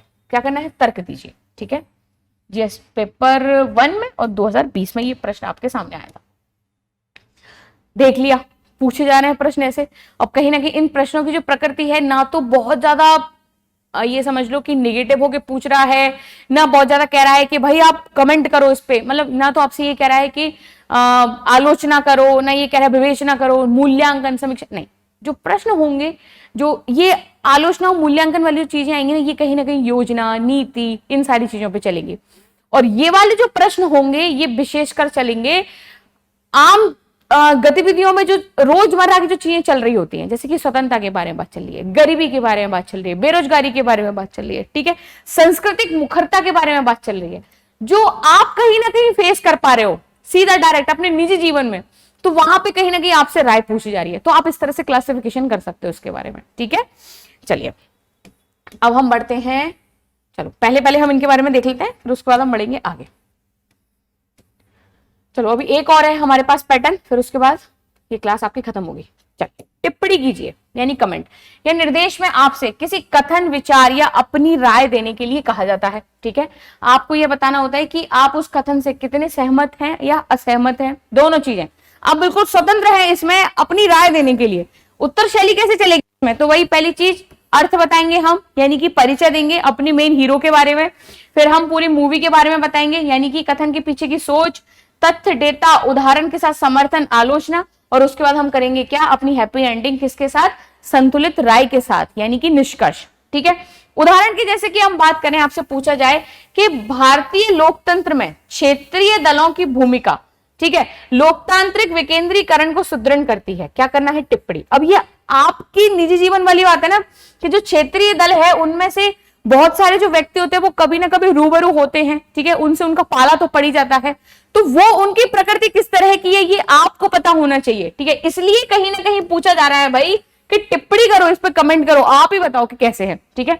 देखो पहले समझाइए कि क्षेत्रीय दल की भूमिका क्या है, कहां काम करते हैं, ठीक है, ना कि हमें यहां से शुरू करना है क्षेत्रीय दल क्या होते हैं, नहीं नहीं नहीं, पूछा जा रहा है भूमिका के बारे में, तो हम समझाएंगे भूमिका क्या होती है, क्या भूमिका निभाते हैं, फिर दिखाएंगे कि कैसे वे विकेंद्रीकरण में योगदान देते हैं या फिर बाधा बनते हैं, और फिर उसके बाद हम करेंगे निष्कर्ष, ठीक है। हम बता दें भाई ये प्रॉब्लम आती है उनके साथ में, ऐसी ऐसी दिक्कतें हैं, ये हम अपनी ही तो चीजें बता रहे हैं, और हम ये भी बता सकते हैं कि अगर उनको इस तरह से अगर थोड़ा सी चीजें परिवर्तन होती है तो हो सकता है आगे के लिए बहुत अच्छा हो, और इस तरह से हमारा कंप्लीट हो जाएगा आंसर, ठीक है। चलो अगले शब्द पे चलते हैं। अगला शब्द है हमारे पास चर्चा, यानी कि डिस्कस। तो डिस्कस किस तरह से चीजें चल रही हैं, सेकेंड, हाँ, इसका मतलब क्या होता है, ये निर्देश अपेक्षा करता है कि आप किसी मुद्दे के विभिन्न पहलुओं और दृष्टिकोण को सामने रखें। यहां उद्देश्य होता है कि कंप्लीट आप विस्तृत विवेचना करो, जरूरी नहीं कि निष्कर्ष में ठोस राय दी जाए, पर लेकिन जो आपकी मेन बॉडी हो ना उसमें बहुत तगड़ी चीज होनी चाहिए कि आपको लगे कि हाँ भाई बेहतर है, ठीक है। अब इसकी लेखन शैली कैसी होगी, वही सेम चीज, भूमिका होगी, विषय जो दिया गया है कथन उसकी पृष्ठभूमि में लिखनी है, मुख्य भाग लिखना है। अब जो चर्चा होगी ना, तो चर्चा हम ये तो नहीं करेंगे कि आज से हम चर्चा करें, नहीं, कोई भी चीज जो चल रही है उसके पिछली चीजों के आधार पर हम कहीं ना कहीं उसकी चर्चा करेंगे, ठीक है। तो इसमें पृष्ठभूमि भी हम लिख सकते हैं, कारण बता सकते हैं, प्रभाव, चुनौतियां, उदाहरण, संतुलित विश्लेषण बता सकते हैं, निष्कर्ष हो सकता है, पर निर्णायक राय देना इसमें जरूरी नहीं है, ठीक है। जैसे कि क्या भारत में एकीकृत कृषि प्रणाली छोटे किसानों की आय बढ़ाने में मददगार हो सकती है, तो इस पर हमें क्या करना है, चर्चा करना है। एकीकृत कृषि प्रणाली, ठीक है, इसके बारे में बताओ, कब से स्टार्ट हुई, क्या हुआ, क्या होती है, ठीक है, हल्का हल्का इसके बारे में बता दो, यानी आपको बताना पड़ेगा कृषि प्रणाली पहली चीज तो क्या है, इसके फायदे बता दो, फिर समस्याओं का समाधान बता दो, और क्या सीमाएं हैं। देखो बेसिकली इसमें हम कहीं ना कहीं ये डिस्कस करने वाले हैं ना कि क्या क्या होना चाहिए, तो कभी कभी ये हो जाता है कि जो आगामी कदम होता है वही कहीं ना कहीं हमारे निष्कर्ष का काम करता है, इसलिए इसमें निष्कर्ष आपका अगर थोड़ा बहुत बैलेंस भी है तो चलेगा, पर लेकिन जो मेन बॉडी है क्योंकि हम डिस्कस कर रहे हैं वो बहुत अच्छी होनी चाहिए, ठीक है। चलिए आगे चलते हैं हम, आगे है हमारा अगला शब्द तर्कसंगत उत्तर, यानी कि आपसे अपेक्षा की जाती है कि आप कथन का समर्थन करो और दिखाएं कि वह सही क्यों है। अब ये थोड़ा सा समझना, एक तरफ था आलोचनात्मक जिसमें दिखाया था बिल्कुल डिनाई कर दो कि भाई जो चल रही चीज वो सही नहीं है, पर लेकिन कुछ कुछ ठीक है, बिल्कुल पूरी तरह से नहीं, कंप्लीट 100% नहीं, ठीक है। देखो आलोचनात्मक में था क्या 60-40, और यहां पे तर्क संगत में हमें ये देना है भाई कि 50 सही है और 50 थोड़ा सा गड़बड़ है, ठीक है। यानी कि यहां आपसे अपेक्षा की जाती है कि आप कथन का समर्थन करें, दिखाई कि वह सही क्यों है, ठीक है, और यह एक तरह से पक्ष में ठोस तर्क और प्रमाण देना होता है, ठीक है, कि सही क्यों है उसके पीछे। उत्तर लेखन शैली वही सेम चीज। भूमिका, मुख्य भाग में क्या होगा, तर्क और तथ्यों से समर्थन, उदाहरण के लिए केस स्टडी, आलोचना, सीमित, यहाँ पे ना के बराबर, ये ध्यान रखना आप इस चीज को, ठीक है। अगर तर्क संगत पूछा जा रहा है तो जो आंसर दिया, क्वेश्चन दिया हुआ है, उसको आप सही ठहराने के लिए कुछ ना कुछ चीजें बताओ, थोड़ी बहुत नकारात्मकता के साथ, ठीक है। कथन का समर्थन करते हुए उसका सारांश हमें देना है, ठीक है। उदाहरण के लिए जैसे स्वस्थ लोकतंत्र में स्वतंत्र मीडिया की भूमिका अनिवार्य होती है, इसका हमें क्या करना है, तर्क संगत हमें उत्तर देना है। अब आपको इसे कहीं ना कहीं प्रमाणित करना होगा कि जैसे जन जागरूकता, सत्ता की जवाबदेही और भ्रष्टाचार पर नियंत्रण आदि के माध्यम से कहीं ना कहीं स्वस्थ लोकतंत्र आगे चीजें रन कर सकती है या फिर बढ़ सकती है, ठीक है। चलिए अगली टर्मिनोलॉजी पे चलते हैं हम, तथ्यात्मक प्रश्न पे। यानी कि इसमें क्या होता है, ज्यादा विश्लेषण नहीं, मुख्य बातें बतानी होती है, यानी कि उल्लेख करना है, कारण बताने हैं और रेखांकित करना है चीजों को। तो इसमें हम चीजें चला सकते हैं, जैसे कि मुख्य बिंदु या पॉइंट्स की लिस्ट दी गई हो, बिना वजह, मतलब सिर्फ वजह या कारण बताना है, और रेखांकित का मतलब होता है सिंपल और सीधा सा कि सबसे जरूरी बातों को उभारिए, मुख्य बातों को इसमें हमें बताना है। इसमें कहीं ना कहीं ये जो तीन चीजें हैं वो शामिल हो जाएंगी, उल्लेख, कारण और रेखांकित, ठीक है। पीवाईक्यू आपके सामने है कि आपदा प्रतिरोध क्या है ना, जस्ट अ सेकेंड। इसे कैसे निर्धारित किया जाता है, एक प्रतिरोध ढांचे के विपरीत तत्वों का वर्णन कीजिए, आपदा जोखिम न्यूनीकरण के लिए सेंडाई ढांचे जो फ्रेमवर्क है, ठीक है, उसके वैश्विक लक्ष्यों का उल्लेख करना है हमें। 2024 में आपका ये प्रश्न आया था, ठीक है, जिसमें आपका ये होता है, चलिए जस्ट अ सेकेंड, चलिए तो अगली माफ करना, जस्ट अ सेकेंड, ओके, हम बात कर रहे थे अपना उल्लेख, कारण और रेखांकित के बारे में, ठीक है। देखिए कारण बताना है, सबसे पहले पूछा जाए अगर आपसे तो इस निर्देश का मतलब है कि किसी घटना, नीति या स्थिति के पीछे छिपे कारणों को हमें समझाना है, यानी कि ऐसा क्यों हुआ, यानी कि संक्षेप में विषय की पृष्ठभूमि बताना है, मुख्य कारणों बिंदुओं पैराग्राफ में बताना है हमें, सामाजिक, आर्थिक, राजनीतिक, पर्यावरण आदि कारणों के बारे में बताना है हमें, और आंकड़े या उदाहरण के साथ समर्थन देना है, और निष्कर्ष में हमें खत्म करना है अपना एक पॉजिटिव सुझाव के साथ, ठीक है। उदाहरण की अगर हम बात करें, जैसे कि भारत में महिला श्रम बल भागीदारी दर कम होने के कारण बताएं, तो आप बहुत सारे कारण बता सकते हो, जिसमें पूछा जाता है कि सामाजिक कौन से हैं, आर्थिक कौन से हैं, राजनीतिक कौन से हैं, पर्यावरणीय कौन से हैं, तो इन सारे कारणों को आप इसमें शामिल कर सकते हो, ठीक है। वहीं अगर आपसे पूछा जाएगा कि रेखांकित करें, तो रेखांकित का मतलब होता है कि आपको किसी विषय के मुख्य पहलुओं, विशेषताओं या प्रभावों को उजागर करना है, ठीक है, यानी कि सार गर्भित उत्तर होता है जहां मुद्दे, प्रमुख बातें सामने लानी होती है। जैसे कि वही सेम चीज भूमिका, 5-6 बिंदुओं पर आप प्रकाश डालो, उदाहरण के साथ निष्कर्ष लिख दो, और साथ ही साथ अगर आपको इस तरह के प्रश्न आते हैं तो उनमें विशेषकर पूछा जाएगा, जैसे कि नवाचार आधारित कृषि के लाभों को हमें क्या करना है, रेखांकित करना है। तो आप बता दो कौन कौन से लाभ है, जैसे कि ड्रिप सिंचाई है, जैविक खेती है, प्रिसिजन फार्मिंग है, मोबाइल ऐप है, किसान ड्रोन, जैसे लाभ जो है वो कहीं ना कहीं आपको बताना पड़ेगा, ठीक है। उल्लेख की बात करें तो उल्लेख सबसे पहले अर्थ देखें हम तो जैसे सीधी शैली का निर्देश है, ठीक है, सूचीबद्ध रूप से बिंदुओं को बताएं, उनकी अपेक्षा की जाती है। वही सेम चीज भूमिका, मुख्य भाग यानी कि क्रमवार बिंदु के बारे में बताएं। निष्कर्ष अक्सर नहीं पूछा जाता, लेकिन यदि हो तो 1 और 2 पंक्तियां कहीं ना कहीं आप समाप्त करो निष्कर्ष के साथ, ठीक है। जैसे कि भारत सरकार द्वारा जल संरक्षण के लिए शुरू की गई योजनाओं का हमें क्या करना है, उल्लेख करना है। जैसे कि अब कौन कौन सी योजना, जल शक्ति अभियान, अटल भूजल, मनरेगा, नमामि गंगे, ठीक है, और सूखा राहत पैकेजिंग। क्लियर है सभी को? चलिए, तो ये कुछ 3-4 टाइप थे जो मैं आपके लिए लेके आई थी, जहां पर आपको पता चल रहा होगा कि किस शब्द के साथ हमें किस तरह की गतिविधियों पर जाना है, ठीक है। मैं उम्मीद करती हूँ आपको ये क्लास पसंद आएगी, ठीक है। शुरू में आपको थोड़ी दिक्कत होगी, ठीक है, मैं मानती हूँ इस चीज को। धीरे धीरे आप आंसर राइटिंग करोगे, आप उन शब्द से बहुत ज्यादा समझ लीजिए कि आपकी आदत में आ जाएंगे फिर, ठीक है, फिर आपको इतनी ज्यादा प्रॉब्लम नहीं होगी आंसर राइटिंग करने में, ठीक है। तो आज कहीं ना कहीं जब आप ये वीडियो देखने के बाद थोड़ी सी प्रैक्टिस करो, पीवाईक्यू उठाओ, और प्रैक्टिस हमें इस तरह से करनी है कि आप प्रश्न देखकर समझो कि इस प्रश्न को पढ़ने के बाद जो लास्ट में प्रश्न पूछा गया है, किस आधार पर हम कहीं ना कहीं इस प्रश्न को चला सकते हैं, ठीक है। अगर पूछा जाए आलोचनात्मक, तो आलोचनात्मक हमने कितना पॉजिटिव कितना नेगेटिव लिखना है, ठीक है। अगर पूछा जाएगा तर्क संगत, तो हमें उसमें कितना वो पॉजिटिव कितना नेगेटिव। अगर पूछा जाए चर्चा, तो इसमें क्या लिखना है हमें। अगर पूछा जाए विवेचना, तो क्या विवेचना है। तो अगर पूछा जाए मूल्यांकन, तो किस तरह की मूल्यांकन, ठीक है।